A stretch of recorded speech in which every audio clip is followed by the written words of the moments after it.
Y'all want to know something? I have my $1,000,000. Rockstar was not lying by a minute. Anyway, I'm almost at 2,000,000, so I keep this up. I guess this is like a graduation for players who are new or like old players. They get extra playing all these times and all the luck. In my opinion, Rockstar. I know I'm not a person who ever played GTA when it did come out in 2013.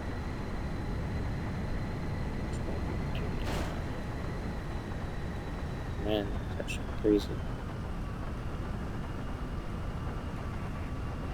And your car what? 1, 2, 3, 4, 5. No. I'm heading towards it. What the shit? No. Am I reading that right? Or that was like 3,000,000? No. I feel like it was like $3,000. Dad sat me down on the porch and explained $3,000. the There we go. Allison Ramsey runs an adult store. One day, I'm so tired that I doze off and So by math, that would be almost 2,000,000.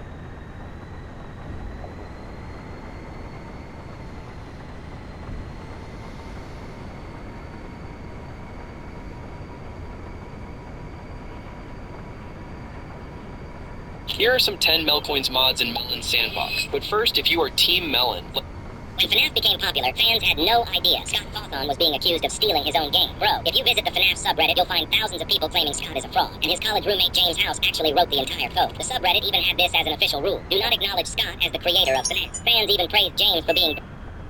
Well, like, y'all want to know something? It's very crazy. I do not even know if I admit though, like 11 years old, Finance Critics.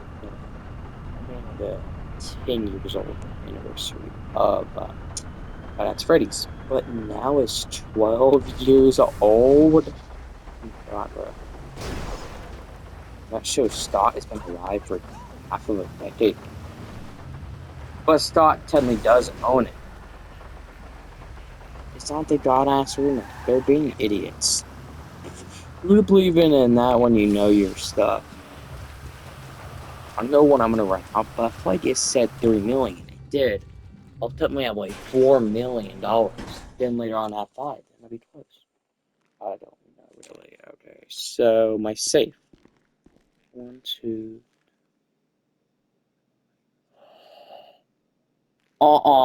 Buddy, that's almost 1,000,000. What do you I'm need, taking this boss? out. I'm taking this out. I wish this was 1,000,000, by the way.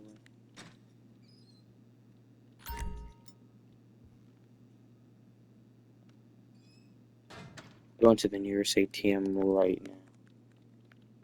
Hey, buddy. I'll be right Say back. so.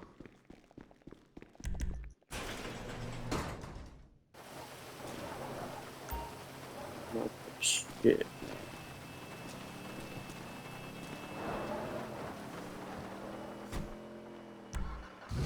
Select ATM. ATM not that far. I just don't know where they are in the map, so I just select that since I know that's gonna bring me to the nearest ATM. Or I use the mobile app, but going to it actually feels more better. I don't like the mobile version. It just like, oh look, who's gonna be following stuff? Always a gone-ass fat like using this one for some reason. And see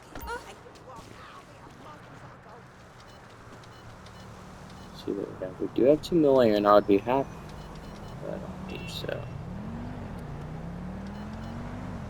Yeah, we're not even 3,000,000. Hey girl, how's life? We're not 2,000,000 yet.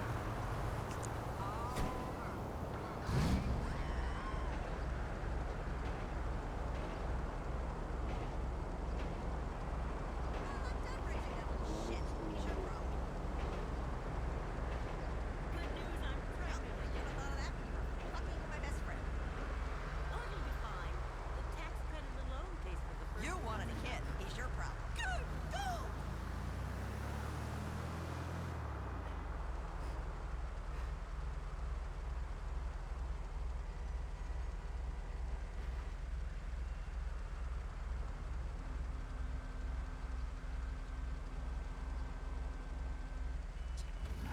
Your time to work, by the way. So where we need to go is 2 spots.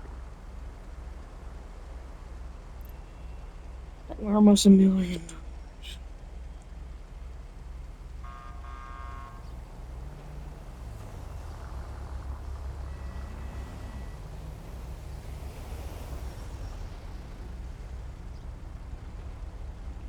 Okay, where do I go get to my 3?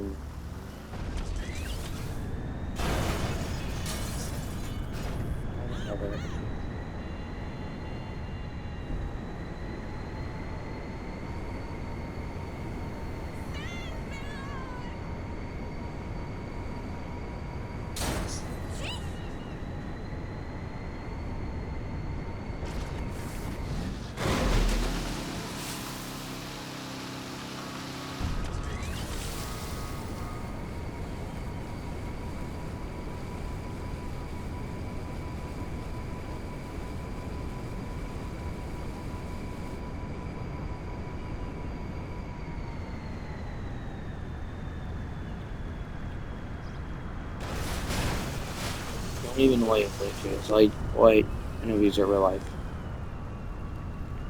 Right. They're decorated, but why there are no NPCs? Graffiti. Obviously, this is all real life. People uses graffiti. They don't see no one. Like girls. I like hit a tent on the.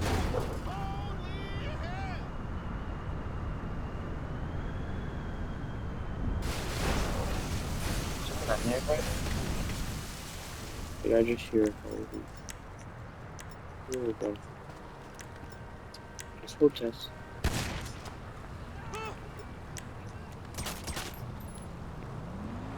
And not almost people. Honestly, you can go down the road.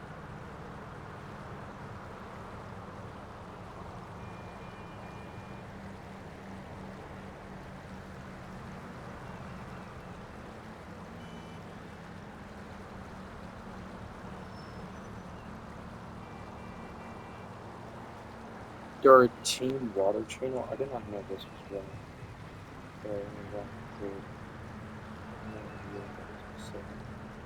That must be to keep this channel up.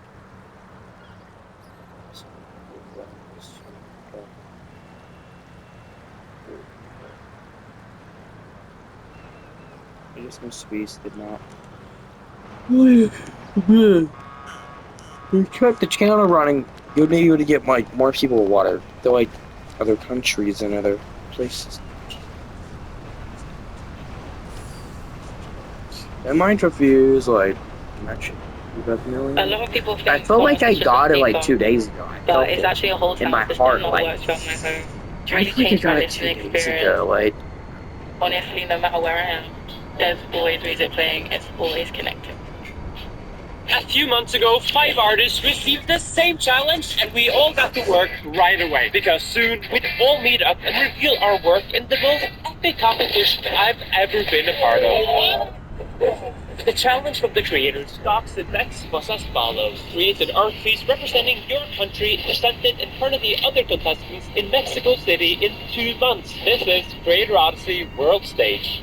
I first had to figure out how to incorporate my country, Norway. I'm going to be showing off Norway's beautiful nature by splitting a whole mountain in half, and I may have ended up going a bit overboard with this effect. But since Lenovo and Intel are sponsoring this video and sent over the Lenovo Yoga Pro 9i Aura Edition imagined with Intel, I just had to push it to its limit.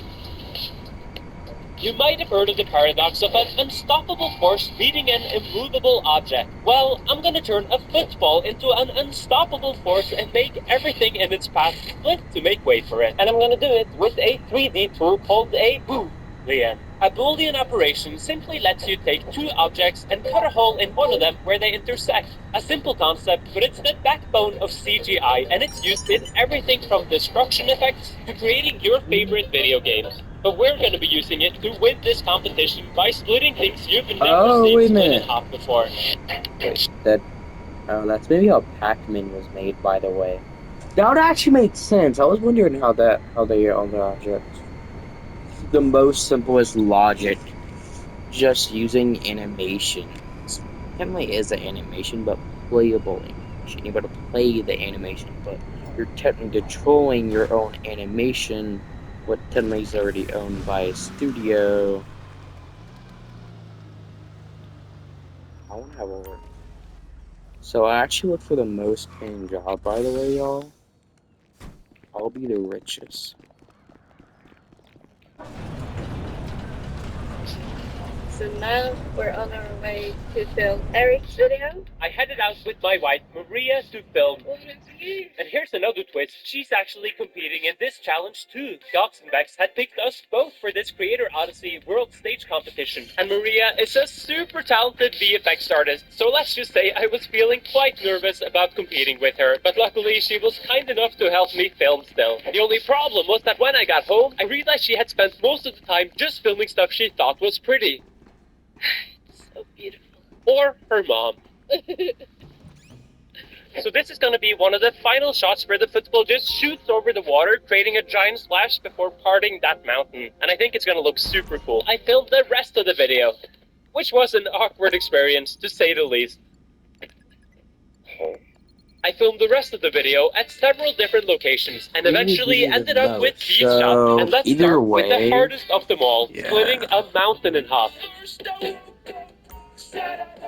It's not that hard to split a mountain in 3D, but what's harder is getting this real mountain into 3D. But I came up with something so stupid, it might just work. I use Google Maps 3D view and screen record every angle of the mountain.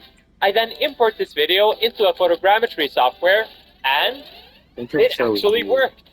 Next, I line it up with my footage and animate the football shooting towards it. I then use a boolean to split it and write some code to animate the crack going through the mountain. And it was at this point I started getting seriously impressed with the Lenovo laptop that I'm using for this project. Even splitting a mountain is no task for it. Next, I do a smoke simulation to make the split feel more real. The original plan was to have the football create a giant splash in the water, but then we arrived to film. So it turns out the water is just frozen. Oh. This makes my job a lot harder, but it could look super cool if it goes well. I create the ice by lining up a grid with the real ice and shatter it into thousands of pieces using, you guessed it, a boolean.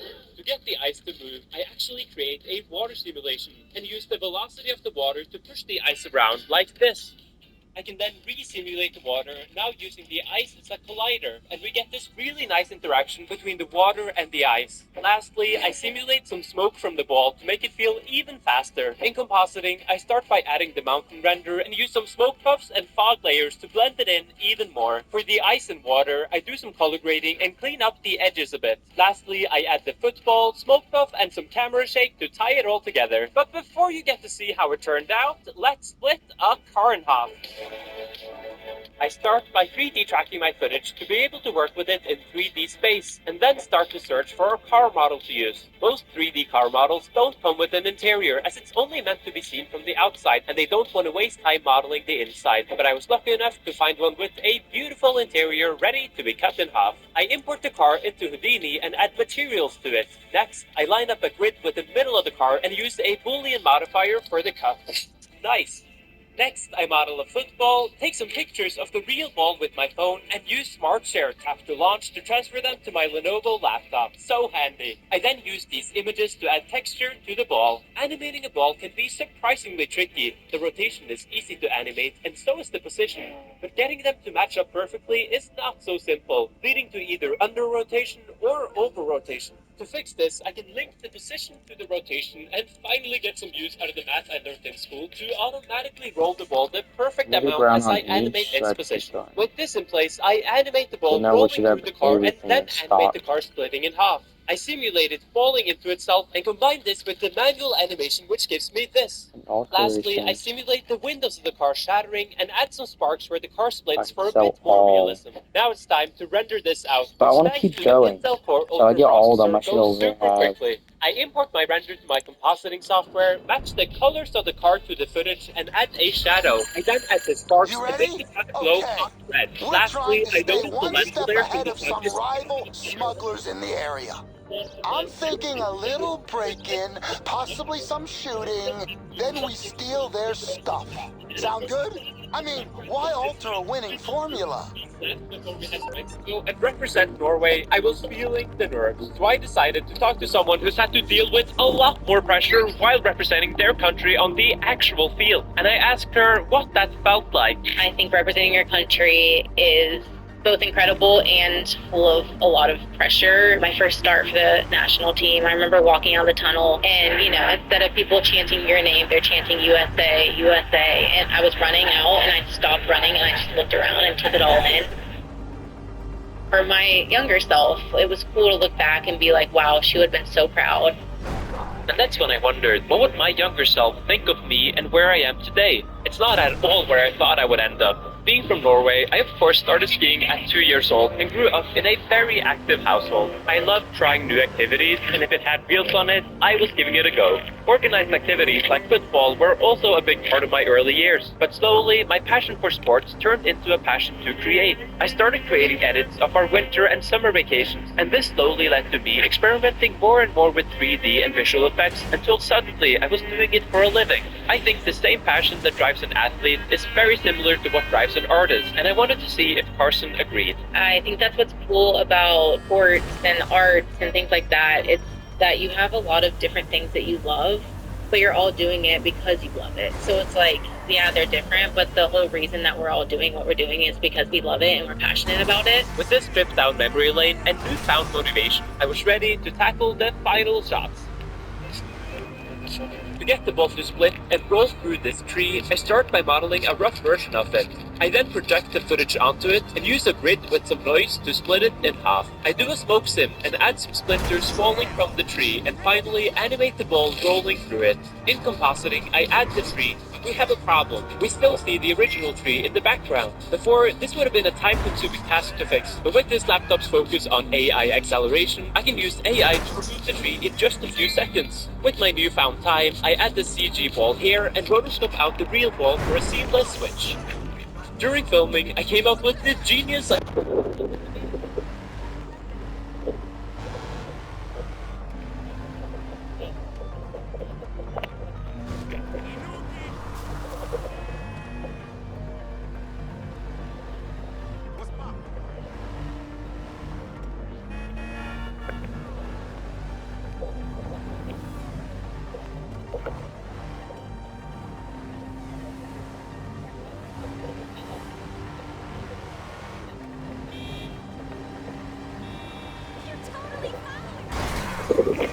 task like paintouts. The final job was to spice up the ending shot where my friend stops the ball at the center of the field. The background is quite boring though, so I replace it with this image of a stadium and use DaVinci's magic mask to rotoscope out his feet and the ball. Lastly, I add some motion to the image by using AI and it's done. I jump into DaVinci to do some sound design and color grading to finish it off, and since the laptop has PureSight Pro and a tandem OLED display, I'm able to get the exact look I'm going for. I'm gonna show all.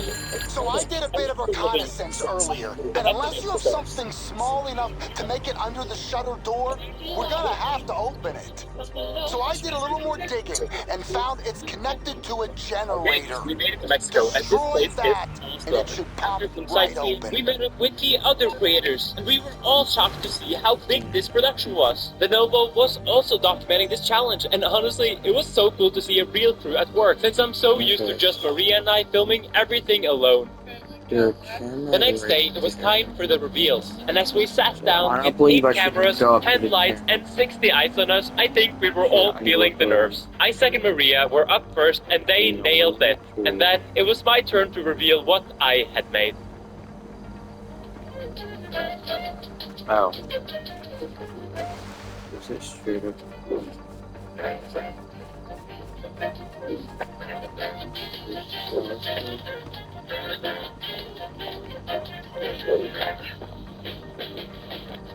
Well, I did see much project.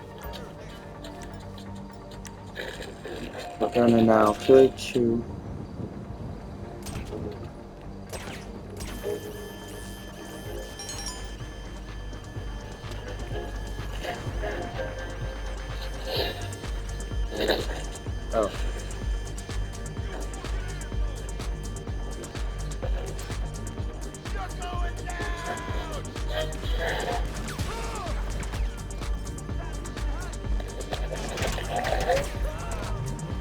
get into the How do you even baseball. do that? Just like.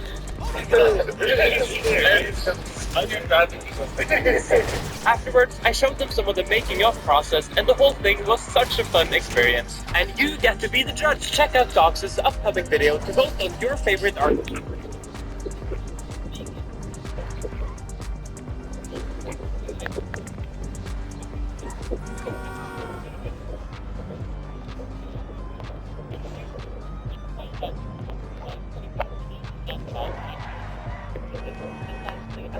Lenovo and Intel for sponsoring this video. Honestly, they've been so nice and easy to work with. See you in the next one. He thinks he's in good shape. He turns it over to Wolfen.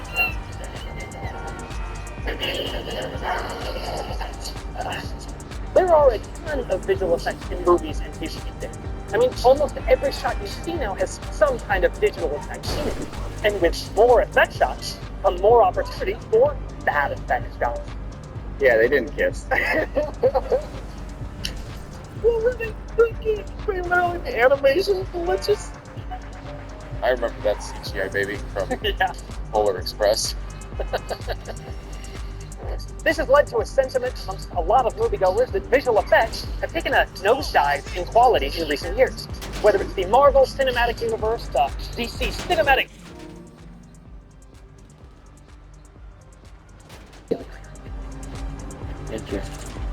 There are tons of examples of questionable effects that you can push. But we talk about VFX a lot on this channel, and one factor we always seem to come back to with particularly shots is time. You can see how the time affects like the animation, the shot choice. It was probably legitimate of one person who probably works on this whole thing in probably 2 or 3 days. What we see in the visual effects here is basically an example of artists who don't have enough time. The time given to effects teams on these films seems to be the most universal variable in producing the shots that make us cringe.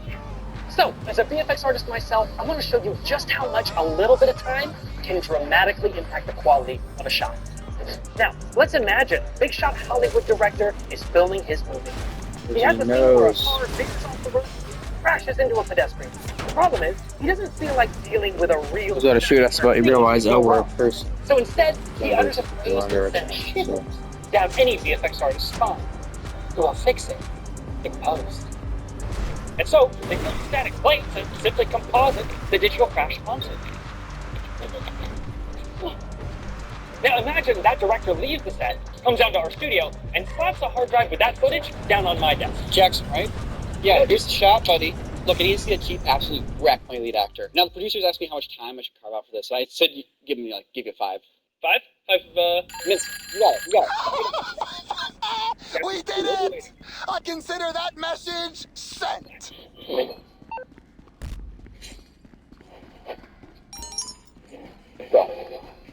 I'm saying, plate.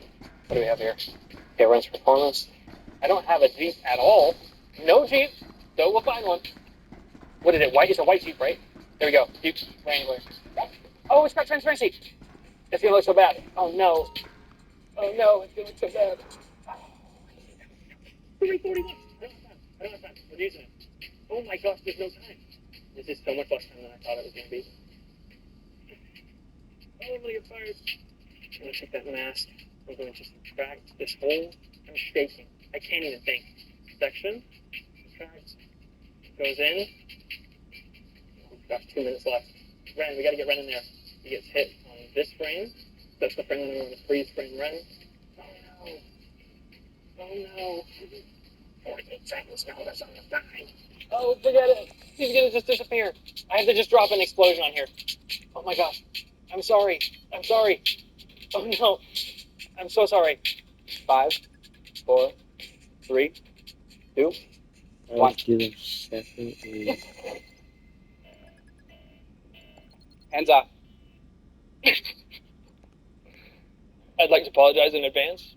I haven't even seen this in motion. I don't know what I did. It looks great. From the still frame I can see. I don't know if it moves, but let's go ahead and step aside here. I'm just going to export this and put in the dailies that we got here. This will work great. All right, nice job. See you later. Okay, let's go watch it with the whole cast and crew. It'd be my first time as well, honestly.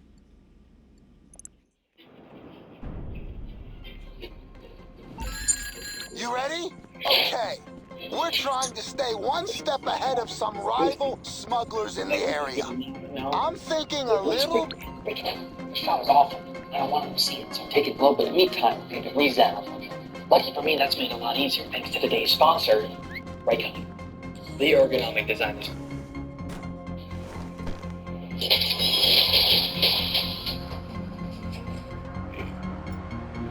I love the realism that you get from movies that use real miniatures. But I also love the fluidity of motion that you get from films that use 3D animation. The problem is, these are just two separate worlds. But what if I could bring them together? What if you take a picture of a real toy and then puppet that toy with the performance of a real actor? In other words, you film a miniature, but you bring it to life with motion capture. I can't believe this is my job. Will this even work? And most importantly, can I get you to emotionally connect with the plight of these plastic playthings? Well, let's find out.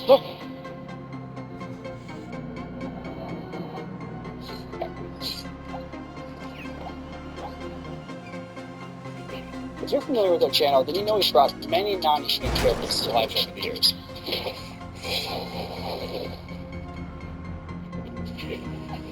We've used miniatures, puppets, CGI, and more recently, image diffusion models. I'm always trying new technology to figure out a new way to show something. In this case, I think I have a way to bring miniatures to life in a way that you've never seen it before.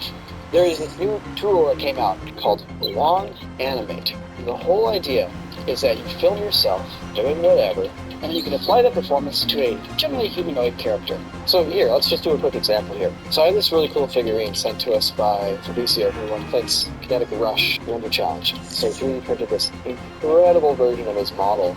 So then what we're going to do is take a picture. Now we need to film me, basically the same pose. Alright, let's go put it on the computer. So here's what's going to happen here. I've loaded my video right here. Then it's going to do the pose detection. You guys remember the Xbox Kinect back in the day? You know, basically that was a video camera, and from that video camera, it would get a skeleton of you moving. We actually used it back when it came out to do a janky version of motion capture and 3D scanning, which was really cool at the time, even though it does look like garbage. But after we get the pose for our initial video, it's also going to detect the face, stabilize it. We can take that face and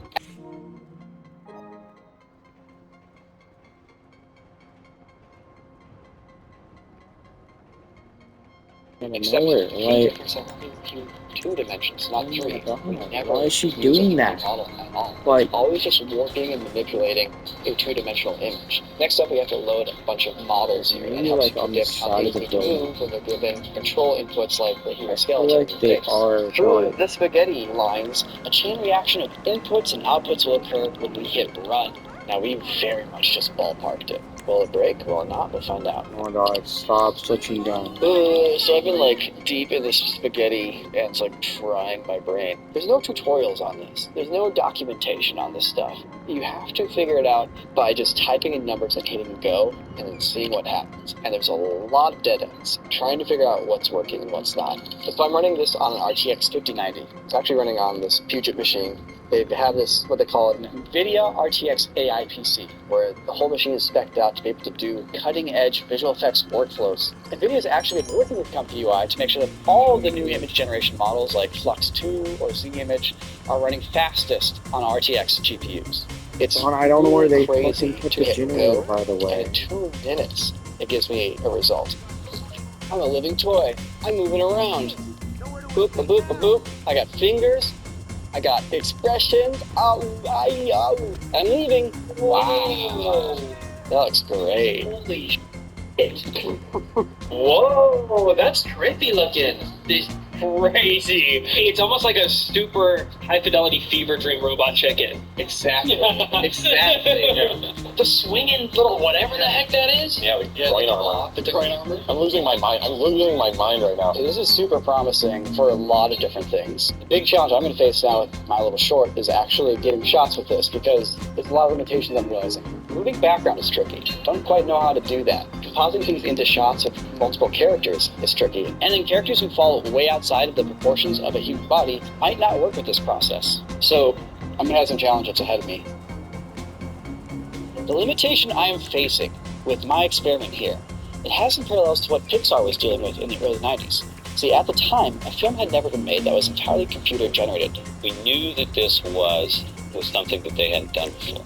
Rendering technology in the early 90s could not yet emulate the complexity of real-world light phenomena. Artists often had to fake it by manually placing CG lights around the characters to emulate things like light bounce. And even then, computer-generated images still had this really kind of plasticky look. Rendering techniques that we take for granted today, like subsurface scattering, which simulates the way light bounces around inside of an object, was simply not possible at the time. Oh my god! This made Why does it keep changing my weapon? I'm not doing horrifying. I mean, just look at Sid. So, rather than try to make a film completely about these uncanny, weird-looking humans, the team at Pixar had the brilliant idea to lean into the limitations of CG by making a film about plastic characters. Now, to some extent, the same problems do exist today. It's still really hard to make generated humans look real, and not just using 3D, but for any technique or technology. It just looks weird. But a toy.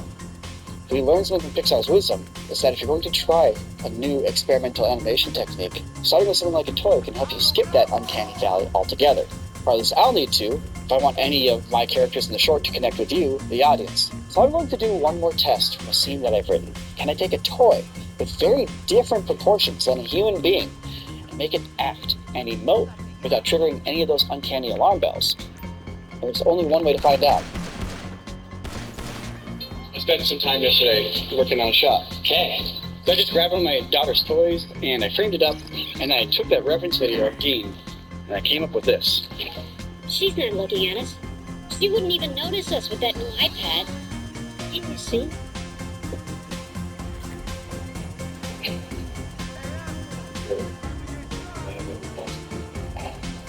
Oh my god. You're crazy, huh? That's such an understatement. Yeah. Oh my god. Oh, the little hairs. Her arm through the transparent wing. It's understanding that the hair is not a rigid thing. Like, it understands that the hair should flow and flop secondarily to the motion of the body. I'm not getting any sort of uncanny valley, like, trigger right now. Just the level of believability. Like, that was legitimately my first time ever seeing something like this. It's a new form of rendering.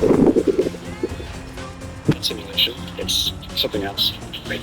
Nuts, dude. That's crazy. I'm freaking out. Alright, it's totally working. I can theoretically make a short film now with toys and my actors.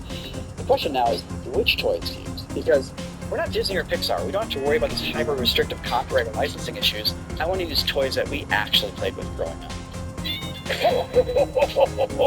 Wow. We're gonna play with some toys. This is my toy box growing up, dude. I'm a little dusty. Haven't played with them in weeks, so. Oh! It's a Tic-Tac-Toe! Tic-Tac-Toots. Oh my god, look at this guy! You gotta call it. Dude, that is such a throwback. Clearly got the coolest one, the Theo Bond. No, but I have a bunch of. We bought one. We didn't have to buy it. This is Power Ranger. This is Kimberly. So, I already got the Red Ranger on eBay, actually. No, it's still cool. Man. Pretty good. Like a magic trick, right? Like, ready? Wow. So you're just a classic Playmobil guy. Yeah, a couple Playmobil options for you. I have a massive collection of wrestling toys. I don't know where the heck they went. I had like 50 or 60. These are the ones that didn't disappear. And one, unfortunately, happens to be Chris Benoit, who kind of this family. So we probably shouldn't put this one. Yeah. They just. There we go. Is this the G.I. Joe? Do you think G.I. Joe has anything on this British show? This is today's Action Man. Watching the armored Jeep getting ready for action. Yeah. Oh, is it the British one? Action Man. And what I love about Action Man is that he's never the same man. It's always a different man. Because anyone could be an Action Man, I think. Is this Steven Seagal? Okay. This might actually be Steven. They definitely know who's it. First, I'm gonna wait until I get 5-0. Then I can sell all of them, and I'll probably be past $1 million, by the way. I'm gonna try to do that tomorrow morning, but see y'all tomorrow. The ultimate Terminator.